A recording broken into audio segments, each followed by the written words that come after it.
Kalau semisal di rumah itu jangkep, lengkap bapak dan ibu itu, dan dua-duanya berfungsi. Kok dua-duanya berfungsi? Soalnya ono ya wong lanang. Ning omahe dadi lanang-lanangan tok. Nah, jadi yang berfungsi mung brengos tok. Loh kok bisa begitu? Masya Allah, bukankah kita ingat di antara yang menyebabkan orang itu menjadi mandul, dalam hadis itu terdapati, padahal punya banyak anak, maksudnya piye iki? Duwe anak kok mandul? Mandul dalam hadis ini dimaksud adalah orang yang punya banyak anak tetapi anaknya tidak memberi manfaat apa-apa bagi kedua orang tua setelah tiada. Sumbernya adalah seorang bapak yang tidak dapat memberikan apapun kepada anaknya di luar soal nafkah. Dan ketika dirunut lagi, sumber masalahnya adalah seorang bapak yang tidak dapat mengendalikan dirinya ketika sedang marah. Lagi-lagi. Dan di hadis itu bunyinya adalah di awal dari pertanyaan, siapakah orang yang perkasa itu? Maka para sahabat radhiyallahu anhum menyatakan seorang laki-laki yang tidak terkalahkan, maksudnya dalam gulat. Tapi kata Rasulullah SAW, laisa bidzalik, walakinnahu alladhi yamliku nafsahu 'indal ghadab. Bukan demikian, tetapi orang yang perkasa itu ialah seorang laki-laki yang dapat mengendalikan diri ketika sedang marah. Masya Allah. Laki-laki mengendalikan diri ya? Laki-laki selalu mengendalikan diri. Berarti ini tadi yang mirip tadi ya, bukan mirip ya, memang ini tahallum tadi Ustaz ya. Tahallum, berusaha secara sengaja tadi. Nah, cuma ada perbedaan sedikit dalam urusan ini, yakni kalau dalam kondisi marah saja tidak dapat mengendalikan diri, justru menjadi sebab anak-anak itu tidak beri manfaat bagi kedua orang tuanya setelah tiada, maka apatah lagi kalau bapak-bapak itu ketika di rumah hanya berfungsi brengosnya saja, sementara yang lain-lain dia tidak peduli dengan anaknya. Nah, ini hal-hal awal, jadi jangan jangan serahkan. Tadi iya. katanya menyerah-nyerah. Makanya kalau menyerahkan kok kayaknya terlalu indah gitu ya. Saya sebut jangan lemparkan ya. Jangan lemparkan kewenangan. Karena janjinya tidak memberikan kewenangan kan itu. Cuma mergo wis sakarepmu saking judike gitu. Nah, terus kalau nggak diberi kewenangan apa yang perlu dilakukan? Tadi itu yang pertama. Yang kedua adalah tetaplah menegakkan batasan yang jelas, aturan yang jelas. Ini kadang-kadang kemudian dinyang. Batas akhir pulang ke rumah jam 9. Misalnya, dinyang meneh. Umi ora belum ngerti egois sakarepe dhewe. Kanca-kancaku wae coba deloklah. Kanca-kancaku wae. Nah, sementara kanca-kancane kuwi memang wis diumbar mau kuwi. Nah, akhirnya ayo wis dikasih kelambatan ya wis paling lambat setengah 10 pulang ditegur. Wong dadi wong tua sabar blas mesti oleh salah ya. Nah, inilah. Jadi dalam hal ini tetaplah menegakkan batasan yang jelas. Tidak jarang terjadi remaja sulit itu berusaha menguji dan menantang orang tua dengan apa? Dengan menentang. Menantang dengan menentang. Iya, menentang itu melawan ya. Menantang itu memang golek perkara. Memang cari perkara agar dirinya memiliki kebebasan yang lebih besar. Nah, jadi itu semua dilakukan untuk menguji cobojal kekuatan ini. Sebesar apa kekuatannya dan sekuat apa kita itu menghadapinya. Dalam situasi seperti itu sangat penting untuk menegaskan itu kalau aturannya sudah ada. Karena kadang-kadang ada yang belum di rumah-rumah itu tidak ada aturan. Misalnya, ya rapopo ning rasa suwi-suwi loh, ojo kewengen. Suwi-suwi sama kewengen itu apa? Raja kental. Iya. Wah, aku suka metu ya, telepon nyebuah tenan. Ya Allah nak, aku metu suwi biang, gue suka wong Jawa. Terus lah iya wis dikandani rasa wengi, urung wengi wis jam 11 wengi wae. Nah, artinya itu semua adalah aturan yang nggak jelas. Aturan itu sebaiknya dibikin itu Ustaz ya. Dibikin, disepakati. Kalau sudah ada, tadi ini adalah menegaskan. Kalau sudah ada, menegaskan. Baleni meneh. Dan jangan mudah untuk nego, kecuali ngenyang ojo gampang nyang-nyangan. Ibu-ibu kena nyang-nyangan ning pasar yo kuat biang atau betah. Nek nyang-nyangan karo bocah iki wis terkalahkan oleh rasa sayangnya. Sok-sok ibu-ibu ini kan ya menarik loh. Nek pas anake anu kae ora oleh iki, ora bergizi, ora oleh iki. Anu makanan junk food, ora ono manfaate ora apik. Tapi ketika anak sudah merengek, ya wis piye meneh gitu ya. Nah, itu menegaskan. Jadi batasan yang mudah, yang jelas. Jangan berlebihan. Berlebihan kuwi piye? Ya. Jangan terlalu. Wong sepiro kancaku luwih temen meneh. Jadi tidak ada batasan yang jelas. Tidak ada batasan yang jelas. Atau yang lain lagi. Jadi prinsipnya begini, kita tidak bisa mengatakan melampaui batas kalau tidak jelas batasnya. Kita tidak dapat menyalahkan anak itu sudah berlebihan kalau tidak jelas ukurannya. Maka ukuran itu perlu dibikin, gitu ya. Jadi kalau tadi menegaskan atau menetapkan. Nah, dalam banyak kasus remaja sulit itu tumbuh membangkang karena batasannya memang tidak ada. Loh, ini yang kadang-kadang ketika mengingatkan orang tuanya tersinggung. Mohon maaf Pak, saya itu ya sedikit-sedikit tahu aturan, anak saya juga saya didik. Lah gitu. Cuma ternyata aturannya orang cetok tadi, ya. Misalnya kamu tuh ya harus tanggap, harus bantu orang tua. Kamu harus bantu adikmu, ya bantu. Ning bantune ra bejaji, tidak bermakna. Jadi ini memang perlu ada batasan-batasan yang jelas. Yang ini semua agar dapat menjaga hubungan yang baik dan membangun antara kita dengan anak remaja kita yang sulit itu. Bahwa dia itu remaja sulit, kita dapat memaklumi. Maksudnya dapat maklumi bukan dibiarkan. Memang perlu waktu, memang perlu perlakuan yang agak berbeda dengan saudara-saudaranya yang sudah baik-baik saja, tetapi jangan sampai menjadikan yang baik-baik mikir luwih enak dadi sing dadi bocah sing gemblung ya. Sok-sok ngono kita. Sing gemblung iki malah oleh akeh lho. Luwih digatekke. Sing gemblung iki nek tekone baline pulang ke rumah jam 11 ora dinesoni. Tapi kalau kakaknya atau adiknya yang baik-baik jam 9 ditegur, kamu nggak usah, nanti kamu kayak dia ini malah mikir enak ketika yang menentuin wae gitu ya. Penetapan batasan aturan ini sebaiknya oleh orang tua langsung. Orang tua. Jadi bukan negosiasi sama anak.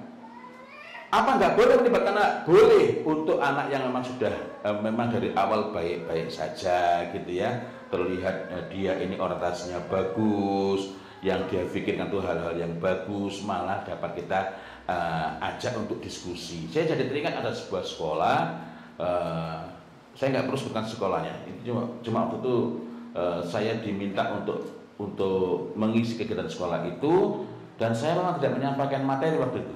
Saya hanya menggali masalah-masalah yang ada di sekolah itu. Lalu guru-guru menyampaikan belakangan. Maka saya tanya, Pak, ini bukan dari dulu Bu? Betul. Sejak kapan? Nah, kan ini belakangan ini anak-anak kami itu menjadi lebih susah diatur, tidak takut terkena sanksi. Saya bilang belakangan ini ada sekian masalah gitu ya. Saya tanya mulai kapan? Disebutkanlah kejadiannya. Nah itu ada apa di sana? Sejak saat itu kami kalau bikin aturan melibatkan siswa. Aturan. Kalau sanksinya juga ditetapkan oleh siswa. Lalu saya tanya, siswanya sudah gila belajar belum? Sudah senang belajar belum? Belum. Semangat sekolah enggak? Kurang. Kalau siswanya seperti itu, kira-kira kalau bikin sanksi, bikin hukuman, bikin kalau melanggar nanti kena ini, kira-kira yang membuat mereka kapok atau membuat mereka tidak ragu-ragu untuk mengulangi lagi. Nah, mereka sendiri yang jawab, guru-guru itu aturan atau sanksi hukuman yang membuat mereka tidak takut mengulangi lagi. Nah, kalau begitu saya jelas toh. Begitu pula dalam hal ini, bikin aturan kalau anaknya itu merupakan remaja sulit, ya orang tua yang menetapkan, mengkomunikasikannya dengan baik. Nah, artinya dari sini kita perlu berbicara mengenai batasan, ya, batasan yang paling efektif itu gimana? Entah itu aturan dasar, aturan umum, aturan keluarga, atau tata krama secara umum adalah yang fair, ya, adil gitu, adil, masuk akal, ya, dan ditegakkan secara konsisten. Aturan sebaik apapun kalau nggak ditegakkan secara konsisten itu menjadi masalah. Jika selama ini misalnya menghadapi mereka itu tanpa aturan, tanpa batasan yang jelas, nah tadi seperti saya sebutkan di awal, sekaranglah saatnya untuk menetapkan batasan-batasan itu dengan jelas. Dan kalau misalnya sebelumnya sudah ada batas-batasan tapi kok nggak pas gitu ya, atau memang nggak jelas, nah sekarang inilah saatnya untuk menetapkan batasan-batasan yang berbeda dengan sebelumnya. Nah ini yang perlu didiskusikan adalah antara suami istri itu, atau salah satunya melihat ini kudu ngene, lalu menyampaikan kepada misalnya seorang istri kepada suaminya, iki bocah-bocah kudu ngene, anak-anak ini aturannya harus begini. Nah, dan aturan-aturan itu kuatkan dengan tindakan nyata. Maka jika selama ini aturan itu ya ada gonta-ganti aturan tapi tidak ditegakkan secara konsisten, berarti sekarang ketika kita mau membuat batasan yang lebih cetha tadi, persiapkanlah diri Anda, diri kita itu terlebih dahulu. Saya sering menekankan dalam menghadapi berbagai masalah, persiapkan dulu. Kadang-kadang begitu mendengar begini, kamu merokok langsung nanti dia harus bikin begini. Persiapkan. Kenapa? Karena ketika kita membuat aturan itu mesti ada penentangan, gitu ya. Kok mesti ada penentangan? Ingat, kita sedang berbicara mengenai remaja sulit. Sing apik-apik kayak serasa dikhawatirkan terlalu besar ya. Bukan berarti kita gampang-gampang karena tadi ketika kita ini nggak pas, sing apik malah dipikir, kita enak jadi sing gemblung kae. Ya. Kenapa? Karena aturannya tidak fair, tidak adil. Ingat, anak itu tumbuh seperti itu karena batasan yang nggak konsisten antara orang tua dan anak, atau nggak konsisten antara emak dan bapak, ya. Atau bahkan jangankan antara emak dan bapak, emaknya sendiri saja atau bapaknya sendiri saja dengan dirinya sendiri gak konsisten antara yang diucapkan dengan tindakannya. Kan tadi ada yang gak konsisten antara kedua orang tua. Tapi ada yang gak konsisten dia. Kalau dengan anak keras, kalau dengan dirinya sendiri apa ya? Jadi ini maksudnya gini, gak konsisten pada diri sendiri itu gini. Ono kalane kenceng keras tapi di saat yang lain gambleh gitu ya. Nah, piye? Itu pada anak ya, Ustaz. Maksudnya ketika anaknya ini ngelanggar, mamanya kalau pas lagi nggak kenceng gitu, kita nggak boleh tadi itu. Tadi saya sempat bahas antara orang tua dan anak, atau dari diri orang tua, salah satu orang tua pada dirinya sendiri, gitu ya. Maksudnya ketika orang tuanya melanggar aturannya itu? Ya, apa namanya? Atau bahkan kita orang tua menghadapi keadaan yang serupa.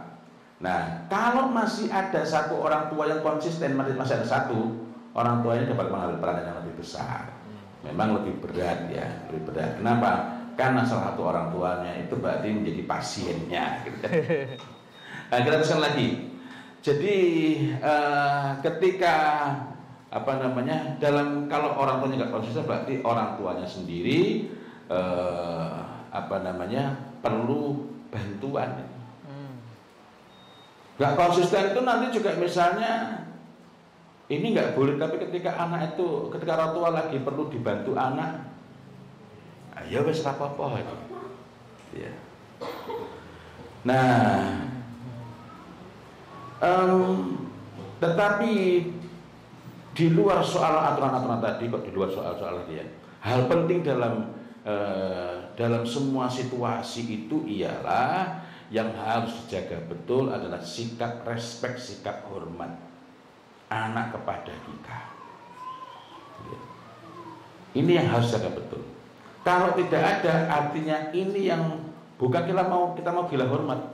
Ini yang perlu diperbaiki lebih dulu dibanding batasan-batasan tadi. Ya. Jadi